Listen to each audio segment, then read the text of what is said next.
Welcome to Wise Move, where we dive into real estate, real life, and real wisdom.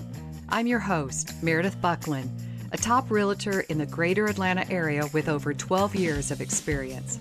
I have had the privilege to help hundreds of clients navigate their moves successfully while gaining a wealth of wisdom along the way. As Einstein said, wisdom is not a product of schooling, but of the lifelong attempt to acquire it. So join me as I connect with clients, colleagues, and industry experts to discuss market trends, share valuable advice, along with real-life stories that can help make every move a wise move. Welcome back to Wise Move. Today, I am with one of my wonderful real estate clients, Andrew Peipers. And Andrew is a family office planning specialist at Blue Trust. He helps families design intentional, multi-generational wealth and legacy plans. He's also active in his church, enjoys tennis, and is trying out golf. And the most exciting part, though, is Andrew is a newlywed, and he and his wife just purchased their first home here in Atlanta. So, Andrew, welcome. Thank you so much, Meredith. Really happy to be here. I'm still getting used to the new hardware, as you can see on the rim. Yeah, I have not seen you since the wedding, so you've survived and you now have that hardware. And how does it feel? It's amazing. It's amazing. Everybody said so much about kind of the wedding's wonderful, but you just relax on the honeymoon, and that's exactly what happened. Yes. And we passed the 2-month mark a few days ago, so we are experienced at some level. Very experienced. And you went to one of my favorite places for your honeymoon, Turks and Caicos. How was that? Surreal. I mean, crystal, clear water, private pool, private beach. I was blown away. I can see why it's one of your favorites. Yeah. I hate to even mention it because it's already become such a big popular spot, but it's fantastic and quiet and just nestled away on its own little, especially the beach there in Grace Bay and some of those areas. That's just fantastic. So I'm glad you were able to get away and enjoy that. Jump back in with me. I have been dying to get you on the podcast because in our journey, I found you to have such an amazing background and even what you're doing with your work and professional life and all of that. So I really wanted to tap into that and a little bit about your journey as a new homeowner and how that experience was. So I'm going to go through the little list here, but impressively, you graduated magna cum laude in economics and German studies from Davidson. And then you worked in a management consulting field and now family office planning. But I also found it interesting that you are pursuing a certificate in systematic theology.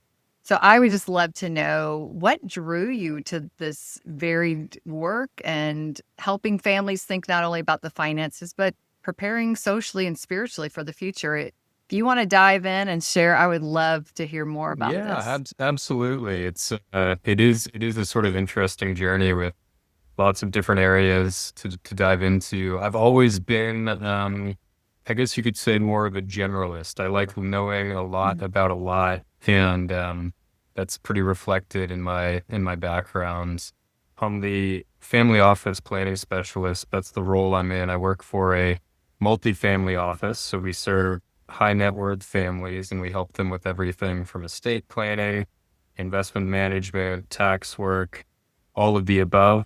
And the added component that we have at Blue Trust, which makes sense with the mention of the systematic theology certificate, is we are a faith-forward Christian firm. Our mission is to help Christians feel financially free to help fulfill the Great Commission. And, I think just having the ability to be really not only technical experts, but also apply biblical wisdom to our clients' situations and their lives, and just passing values down is really what drew me to the field. I love the technical stuff, but maybe not enough to be a CPA accountant. No offense, we need them. I work with them all the time. They're great at their jobs. And I love kind of the pastoral side, but I wanted something a little bit more, in the financial industry. I have some family members who have been mentors to me over the years who have worked in financial services, whether it be investments or, tax preparation. And yeah, I think it's just been a wonderful fit. I've been with the firm for probably a little north of 2.5 years now. And yeah, it's just been wonderful. It's a real joy to serve families, come alongside all different generations with whatever challenges they're facing, both individually and collectively as a family. Yeah, and especially I'm sure you encounter in all of these times of uncertainty as economic changes, political changes, people are looking future forward, and that's where you are pushing forward thinking in the finances. You have to have that element of faith-based sometimes to come through there too and provide that reasoning, sound reasoning and wisdom and be able to apply biblical principles too into your work and into your ministry there as well. And I'm sure that has been so valuable for people to see that grounding and that sense of stewardship as well. Yeah, absolutely. And a lot of times people ask me, so do you only serve Christian clients? And I will say most Mhm. of our clients are Christians just because of the way we brand ourselves and go to market and really want to serve Christians. However, there are plenty of clients that I serve and that members of the team serve who don't share the same Christian worldview, but they appreciate those biblical principles that you're talking about. Mhm. How can you weather the storm? How can you be patient? How can you have investment behaviors that are going to work in the long term? So it's been a joy really to just work with, all sorts of people and yeah, just apply those biblical principles to daily life. Yeah, I love that you're able to do that kind of a business Hmm. ministry combination and incorporate that. You also serve in your local church, and that's a little bit separate from your work life in some ways. Tell me a little bit about that and your pursuit of this systematic theology training. Yeah, yeah. I tend to be a little bit, like I mentioned at the beginning, I'm a generalist, so I like diving into a lot of areas. And I've always enjoyed academics. And I think being able to pursue a graduate level certificate with graduate level courses has really helped equip me to serve in the local church, whether it be in a teaching capacity for Sunday school or whether it be just in ministering to fellow church members and helping them think through their problems from a theological perspective. All of that has been tremendously valuable.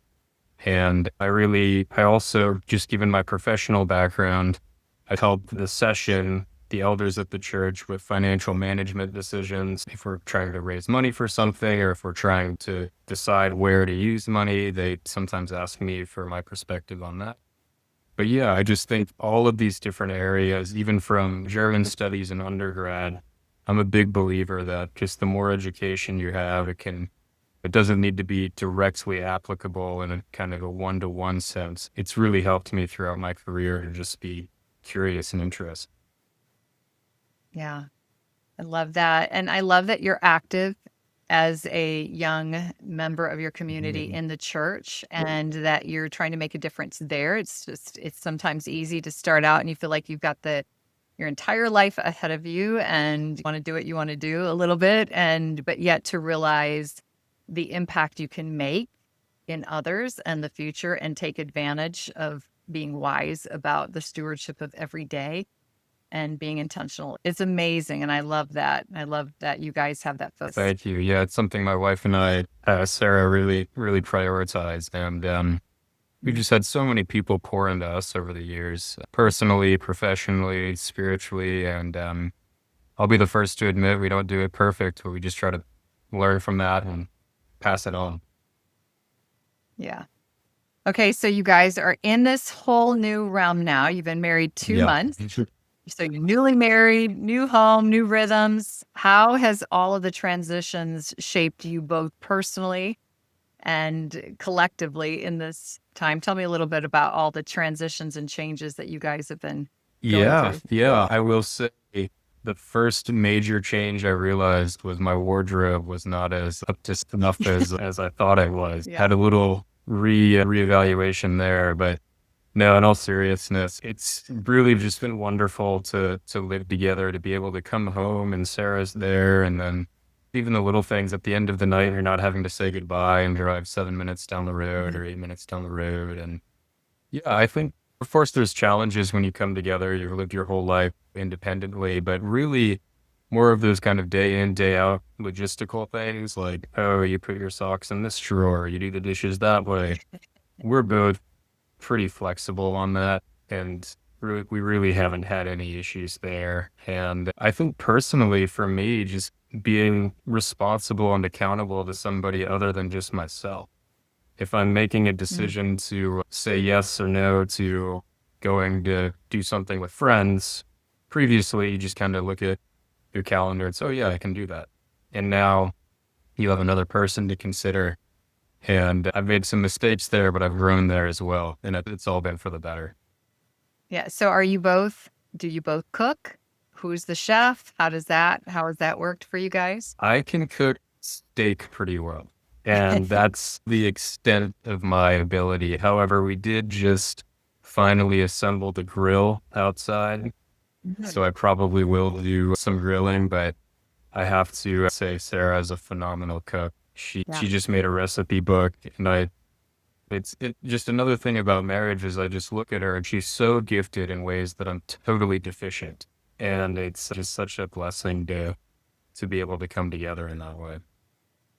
Yeah. So are you her sous chef, or what role do you play? Are you just the cleanup crew, I or? I was talking to a friend of mine and I said, I think I'm on permanent dish duty. And he said, it's a good place to be. And I said, okay, there we go. I think that's where I'll be. You have to aspire as you add kids, they can become the dish crew, and you can go up to the New sous chef. chef or Yeah. do something, move up the ladder Yeah. Try there to, somehow, or the tasting expert, yeah. do something fun. Yeah. So you guys chose your home in Atlanta, but you grew up in Mhm. Tallahassee. So how was it moving from Tallahassee to the Atlanta area? And what kind of influences and all of that did Tallahassee shape in you? Yeah. So with Tallahassee, it's a multi-generational place on my mom's side. Everybody knew my grandparents. He was the first Mhm. dermatologist in town. Everybody knew my mom. I was friends with people. My mom was friends with their parents. And I think that really strong kind of deep root system, if you will, kind of family roots in a place really impacted me in a couple of ways. I think in the first place, it made me understand just how comfortable a home can be and really how it can be a safe haven for people. It certainly was for me. It also taught me the value of community, really knowing your neighbors and just knowing people in the community. You might run into somebody at the grocery store and just, be able to talk with them and have a good time. So I think a lot of those aspects of Tallahassee, when Sarah and I were looking together where we'd want to live, we looked at a few of the suburbs around Atlanta. Now Roswell, Alpharetta, these are definitely bigger than Tallahassee. And I was looking for something a little bit bigger, but didn't want to lose that community feel that I had growing up. And Sarah being from Alpharetta, she also had a similar experience growing up. Yeah, I guess to answer your question, Tallahassee shaped me in a lot of ways and I love it. We like to go back, obviously, with multiple generations there. It's great to see people. But if I had to boil it down, I think just the community and the calm of living in a place like Roswell where we live, those were kind of the two major shaping factors that Tallahassee had on me. Yeah. And how are you finding Roswell now that you've been there a little bit in your own Yeah. home? How do you feel about the community? Does it have similar vibes for you that Tallahassee, or can you see yourself being able to build your family community there as well? I think so. I really do. You do have some like old Roswell generations, if that makes sense, which reminds me of what I grew up with, where you've got people who've been there since the 50s, 60s, maybe even earlier. Roswell itself is definitely more populated, at least the area that we are in. So that's been a challenge in some ways, wanting to have a quieter environment, but it's also been a wonderful thing because it's just more people to get to know. And I think we've been really happy with how Roswell's treated us. We love the walkability of getting to Canton Street. We love the walkability of going to the mill. We love the nature that's around Chattahoochee Nature Center. We were walking in Azalea Park. So we love all of those things. And I do think we can build a family here, whether it's going to be the long-term place forever. Who knows? Nobody really knows that. But I think for at least the medium term, if not beyond that, we're very comfortable and happy here. Yeah, Canton Street is amazing. There's so many good restaurants. We share a love for Yeah. Fellows, which is on Canton, and talked about that often in our home shopping Yeah. time, just our appreciation of all the goodness there that you can find in Canton Street and Roswell has to offer. And of course, Alpharetta, where Sarah Mhm. is from, just next door, is such a demand area too with families and community. So it's a really great place to start for sure. Even if it's not the Yeah. long-term home, it's a great place to start and But build. it's interesting. I wanted to, oh, No, go I know. ahead. I'm Sorry. sorry I cut you off by accident, but it's just No. something I thought about. So when I first moved to Atlanta, I was down in Dunwoody, Sandy Springs. That's where my first job was. And I really did enjoy that. It was, a little bit closer down to the city, closer to Buckhead and all that. And Sarah, being from Alpharetta, she had her experience up here. So when we're newly married, and we thought, okay, you know what? As the two of us come together and start our life together, let's try to pick somewhere that's close enough to both of our communities that we're familiar with, but also totally unique to the two of us. And I think in many ways, that's probably been the biggest blessing of Roswell, is it's really helped us establish our stakes as the two of us being a family, and it's so close to everything else. So when I think about Roswell, I think for us in our personal situation, that's probably the highlight. Yeah. I love that. And just the ability for you guys to come together and go, where do we want to Yeah. start? And what community do we want to make our Hmm. own? I met you guys via Hmm. email back before all of this in the fall, and we got introduced by a mutual Hmm. friend who I had helped in the real estate journey. And so I'd love just to talk about that whole home buying experience from your perspective. And as you were starting as well, thinking, I'm just about to get married and I want this home to be complete before then.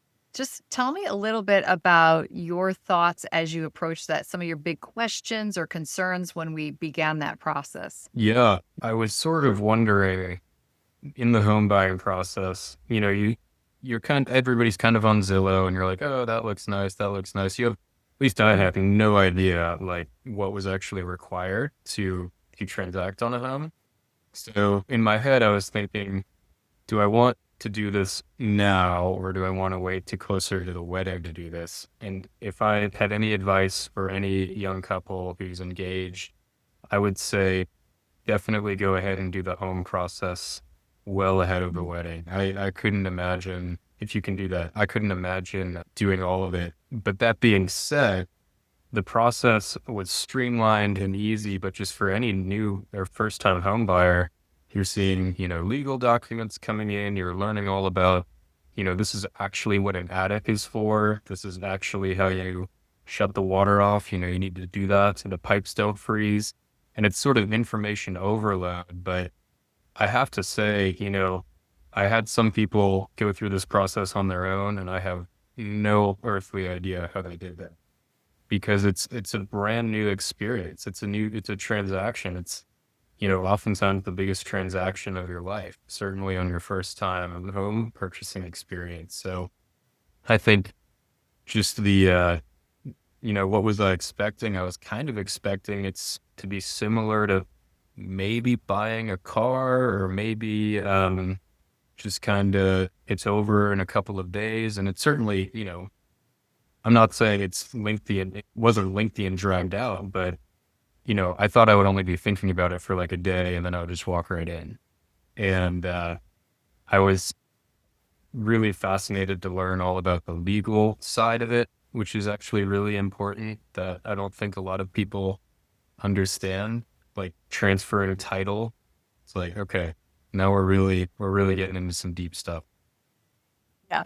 It's when I take clients, especially first time home buyers, I don't want them to feel like, "Hey, man, if I ask these questions, I'm going to look dumb and I'm in financial or Yeah. I'm in this world." And so my goal is always to help educate because when I get you to the table, I want you to feel like I am very comfortable. I know what I'm doing. I'm not like, what did I just do and inherit? And like you said, there's so much. It's like a fire Yeah. hydrant, but trying to reassure you guys to ask me questions again. And even if it's the same Hmm. question, let's just talk about it because you're going to have it and you're going to be like, she said something, her mouth was moving, but what was it? And there's just so much detail. And as you said, even in the contract. So a lot of people think, they go online, they have Google, they feel pretty self-educated in terms of researching and what they can gather about it. Hmm.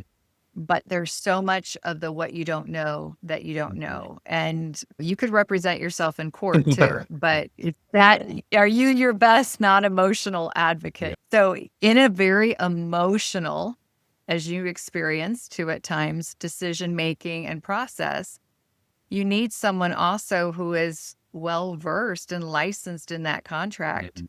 guiding you, going, what does this mean? What does that mean? Where am I protected? And so there's so much in there. And so sometimes people can go, I can just call the person on the sign or I can just do this myself. But as you learned, there was probably more to it than you had even Yes.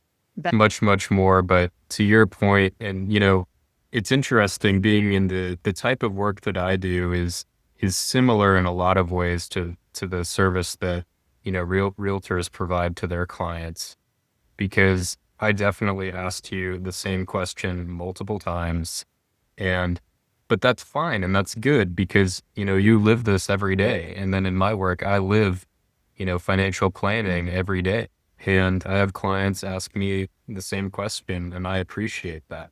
And I think also just being able to know so much about the entire process and really walk through the home buying experience from truly before the beginning, if you will, like just looking at homes to, beyond the close and following up on the home inspections that are coming up or, like the warranties where they're going to come walk through and make sure everything's okay. Like that service is invaluable. And to be able to touch every aspect of that and know, okay, now is the time when we do need to bring in the attorney to look at this super specific aspect of Georgia title law. That's really valuable. And, I think I think I wouldn't have expected it to be as valuable as it was, if I'm honest. And even Andrew, when, I advise couples like yourself, even when you're considering new construction, which you all Hmm. had, is to get an inspection done on the property. And I've had some buyers in the back past who are like, I don't know that I need that. It's a new construction. It comes with a warranty. But I think you can probably share some stories even that you experienced within that, not only the value of the education process of that, but things they can Hmm. catch that maybe would not have been caught and corrected if we hadn't done that, even on new construction. Tell me a little bit about how that part of the whole inspection process was for you in that. Yeah, that's the first foray into I really have no idea what goes into building a home experience if you don't have this background. But it can be intimidating, but when you're with people you trust who can walk you through it and they contact the inspector who they have a good working relationship with, just the anxiety level goes way down and you can actually focus on, okay, just so you know, this glass here, it's not a tremendous deal, but if you want to make it hurricane glass, that would be better. Or I can't remember what it was called, but on top of the garage, they didn't have the appropriate ridging, I think, or something. Yeah. The ridge vent. Yeah, Yeah. the ridge Yeah. vent. And it's like, again, it's not something catastrophic, but you're just learning so much in the inspection. And then just the peace of mind to know, even with a new bill and, they'd be at permitting and whatever, it's entirely possible that they could have really messed something up. And how am I going to know that until I living there and something bad happens? So yeah, I just think the education from the inspection is tremendous. And then I think the second point, which even more education comes, is that walkthrough. The big one. Yeah, and it wasn't that surprising, like, you walk through and you're like, okay, at first, everybody you have some blue tape Mhm. that you're marking, and everybody's a little bit timid at first. "Oh, I don't wanna be a big deal," and then all of a sudden, it goes from a little bit of tape to a whole Yeah. lot of tape, and you start going, "You know what? Actually, I'm gonna get all of this corrected It's and kind of get it all." So by the time you finish, blue tape is everywhere, yeah, and that's so true. It's so funny, but yeah, that's spot on how it went. yeah, and I did love with the inspection and the walkthrough, the ability for them to, like, get you up in the attic Mhm. and kinda show you the features and, walk you through the maintenance and, "Hey, look for this and pay attention to that," and diving into the details that could easily be overlooked, and then once you moved in, there were probably things that you found even or had questions about, but I'm sure that really helped, though, having that kind of groundwork of a good inspector and a good walkthrough with the Oh builder yeah, just to give you confidence yeah. in ownership. Makes you so much more confident, exactly. And depending on who you buy from, if you buy from a builder who offers this service, they have a list of the contractors or the subcontractors that they use. And, I went up into the attic. I know sort of what is up there. I know how to get up there. I know what to shut off if I need to shut it off. Yeah, just tremendously valuable for sure.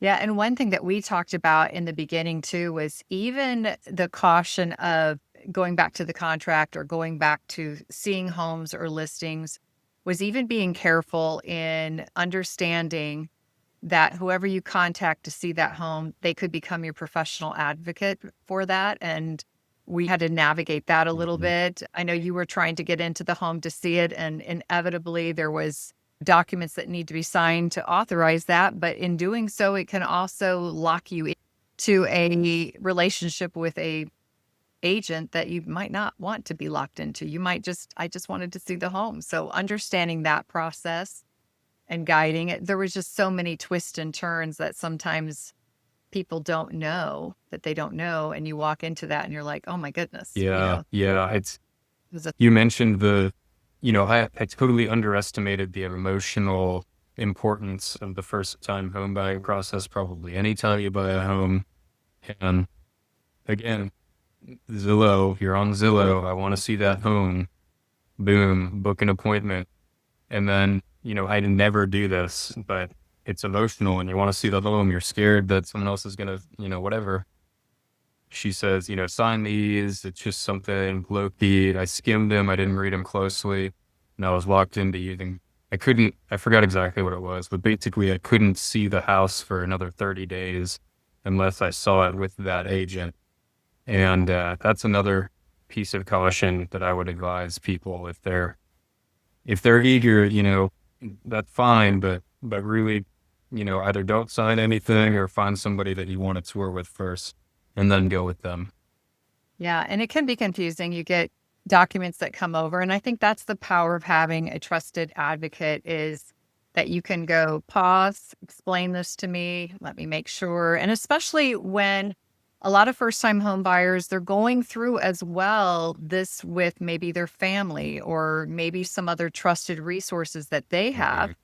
And they want them to be able to look at the documents, and how much time do we have for that? We don't wanna just sign stuff before we know everybody is comfortable with this. So, the whole process is something that does take some measured pace within that and not feeling rushed or pressured to agree to something right away or Yeah. sign something right away, and taking that Yeah, pause. for sure. For sure. The pause is so valuable. And yeah, to your point, again, just, my professional background, I work in a multifamily office and we oftentimes are reviewing at a high level, home purchase or business purchase agreements or something like that. And just to be able to to navigate that in the home buying process where, sometimes, in my case and in other cases, it's not just an individual party who's purchasing the home. You might be purchasing it in a limited liability corporation. You might be purchasing it in a trust. A lot of our clients do that. They purchase things in trust. And then it just gets more complicated. So you need to have somebody that you can really, have confidence in to be able to navigate more than just the just working with the buyer. That's not the case all the time, but certainly, there's different tax planning strategies that you can use where it makes sense to use a different type of entity. Yeah, I think as we were discussing, and even in your case and others, there's an urgency sometimes when you're making an offer, you want to get in, especially if there's a competing bid. Like in your case, we Yep. had that. We had to work against something quickly. And then you almost have to work backwards. Okay, I'm in, I can get out to some point, but I also need to make sure if I'm part of an LLC or a trust or a group that there's time for them to review this, which you totally Yeah. understand with your background and your work, how valuable that is. So having an agent, having an understanding with that client, like we need to, certain things we're going to have to act quickly, and other things we need to make sure we have enough time built in. So there's good review and there's good observation and buy-in from all the people that need to agree to this, Absolutely. especially when someone else is signing off. If you have an Yeah. LLC or a trust or anything like that, they have to have the proper time to make the signature and the agreement too. Yeah. So Yeah. It's really important to know that and to have an agent who's able to understand that too. That was super valuable and is super valuable for a lot of the folks we work with. yeah. Okay, so tell me your favorite parts about the Yeah. house. I know you guys had many, but now that you've lived there and together, what are some of your favorite aspects of your home that you can share? Yeah, so many. I really love there's a built-in fireplace, and now that we're Mm. starting to get a little bit crisp in the air in the morning, I'm really looking forward to being able to use that fireplace to just create the ambiance of fall and as we head into winter. Similarly, we've got a nice small little backyard area that's, perfect for a little fire pits. I love that. We're still working on the furniture for out there, but we will have something in place. I guess we're beyond the start of football season, but we'll get most of football season with something in place to watch some games out there. And one of the things that was important for me and Sarah was having an open space that was conducive to hospitality. And I think we both love just the floor plan. When you walk in, you see the kitchen, which expands kind of into the living room, and there's plenty of space for guests. That's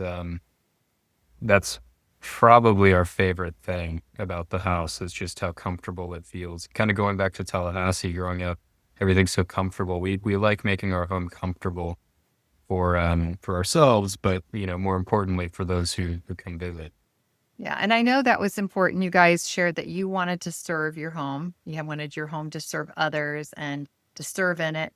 And in that process of even looking at, we had to do some careful consideration that, hey, we're not rushing the process either, that we're finding that right home, whether it be parking or whether it would be space inside or just the backyard or anything with that, that you could, some homes you'd look at and we liked certain aspects, but other aspects you were concerned this might not be long-term meet our needs or short-term. So tell me a little bit about that process, even on this home, and maybe share some advice as you've now been the experienced shopper. Yeah, I think a couple of things that we did, which were really helpful, is we got together and we said, what are some of the things that we both really care about? And it was sometimes it can be hard if you haven't thought about it, but we got that list together of what we really cared about. And then when we were looking at that list, we tried to think, what are things about a property that we could change down the road in order to make that work? So for instance, if you've got a simple example would be like if it's painted a certain color and you want it to be a different color, okay, we can change that. So what are some of those things versus what are some things that are impossible to change? If you're on a busy street and you don't want that, you can't just pick the house up and move it somewhere else. So we made that list together and we came to a few of the top things. The location was the first driving factor, which I talked about, of wanting to start our own life, but also be close to what we knew. We wanted yard space because, Lord willing, we'd like to have children one day and be able to have them play in an outdoor environment that's enclosed by a fence. And I think and then number three was a place that feels comfortable for people to come to. Roswell's pretty centrally located for that, but also just we're pretty close to a lot of big roads. So it's not like a huge windy drive to get there. And it's just, just comfort was the other thing. Yeah, all the stuff. It's funny how you can have some disagreements on shade of paint or slight architectural difference. And I would really advise people to see what those things are that really matter to both of you if it's two people buying a house together. And when you look at those, okay, what are things that I can change and what are things that I can't change? Yeah, I love that. And I try to reiterate that to couples at times. They might get hung up or individual on something in the home. And it's always, if you can change it, then can you get past it? If you can't change it, then it's probably going to be a deal breaker if it's going to cause that kind of concern or issue, because it's not going to change. The floor plan necessarily may not be able to change, or the location, other aspects of it without great cost or inability. So the paint, that can be changed. Simple details like that. Some people are like, I don't like the counters, or I don't like the cabinets, or whatever it is about it. Those things can be modified, changed, and all of that. But you guys found a beautiful home. It was so fun when I could see you guys recognize this is the home, this is it. And now you're making it your own space and filling it up with beautiful furnishings that make it feel like your own. Yes. And all of that. So what's in the future for you guys now? You've got the big roadblocks done. You've got home buying and marriage. So what's next for you guys? Yeah, we really packed a lot into less than a year in terms of big life events. But I think for probably a year, we're just going to really want to develop routines. What does it look like to be a couple? We both had our individual routines before being engaged. Then we were engaged and routine is kind of out the window. Now we're here together and we really are trying to develop just routines and community. I think we're trying to see, what does it look like to not only have routines, but be just one together in everything we do. So I think this first year of marriage and this first year of being in the home together is going to be about establishing that identity of what does it mean to be the Peipers and not just, Andrew and Sarah. Longer term than that, and even in some other areas, I enjoy my career. I love what I do. I love the people I do it with. Just going to continue to work hard and try to serve our clients with excellence, love on them well. Sarah's continuing to work at the nonprofit that she works for and doing marketing for them. She's been there since graduating college, so she really loves it. And yeah, it's impossible to put a timeline on it, but Lord willing, we would like to start a family at some point in the not too distant future. So we're very blessed to have a place to do that now, a comfortable place to do that, and just to build that foundation. Yeah. And maybe 2026 now, you can just breathe a little bit. And all the pressure that you guys have experienced in 2025 is letting up some. But so, Andrew, now that you've gone through this and as a financial planner and something within that realm, what would be your best advice, especially for young couples or individuals who are just at that brink of making a financial home purchase? And then also from your world of experience, what would you give them as advice to do to prepare for that? Oftentimes I do work with clients about first-time home purchases from a financial perspective, not the transactional side. What we like to do and what I like to do is oftentimes young couples are both earning a salary, both it's a dual income household. And I oftentimes say, try to make a choice on a home that you can support on one salary, because life happens. Even if the intention is for the husband and the wife to work, sometimes one of them has to stop. And you don't want to be in a situation where you've got a mortgage that you're no longer able to sustain. So that's one of the things I really try to encourage with our clients, is to think through pretty deeply, is this truly something that is in our price range, or is this more of a stretch goal? I also like to think about mortgage. How much should I put down? How much shouldn't I put down? I like to go through an exercise with clients where we just pull up a simple mortgage calculator and we look at it together. And sometimes people are wondering, should I buy a house now? Should I buy a house in a year? And we just go through the different scenarios where it's, okay, you can buy a house now and you're totally able to do that. But if you wanted to wait a year and save some more, you'd be able to put this much down, and that would help your monthly payment by this.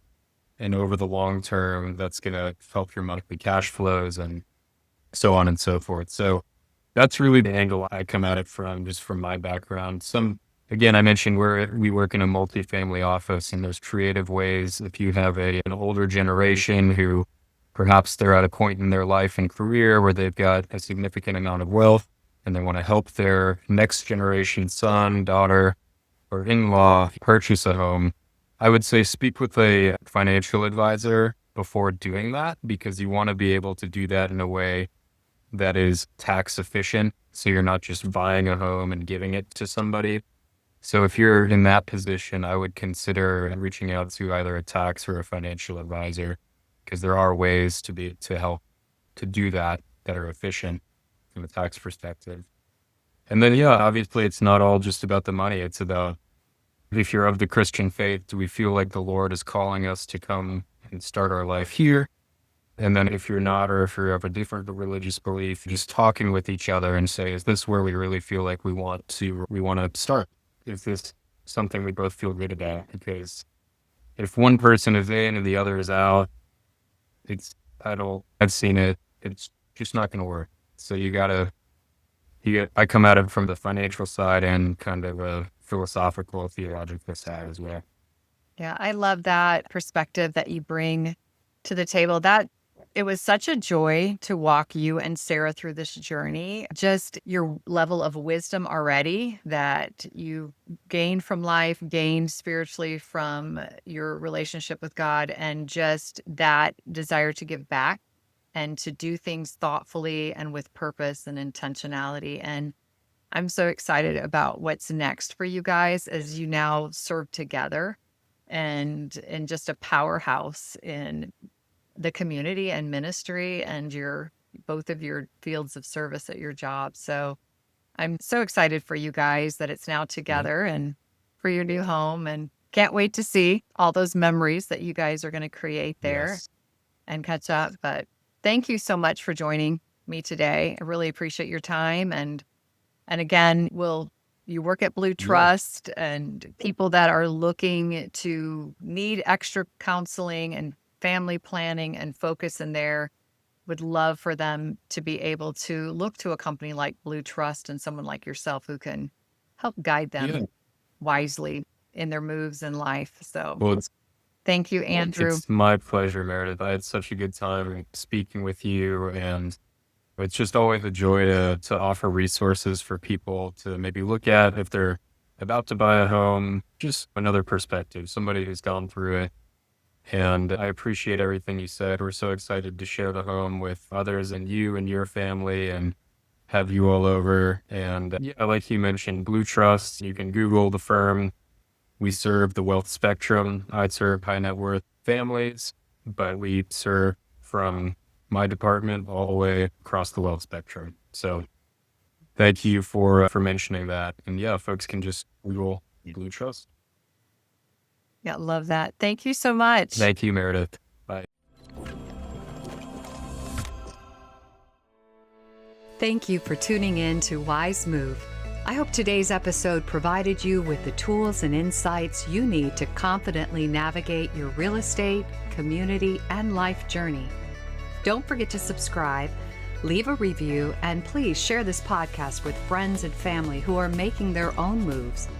Stay connected for more real estate insights, and remember, every great move starts with a wise move.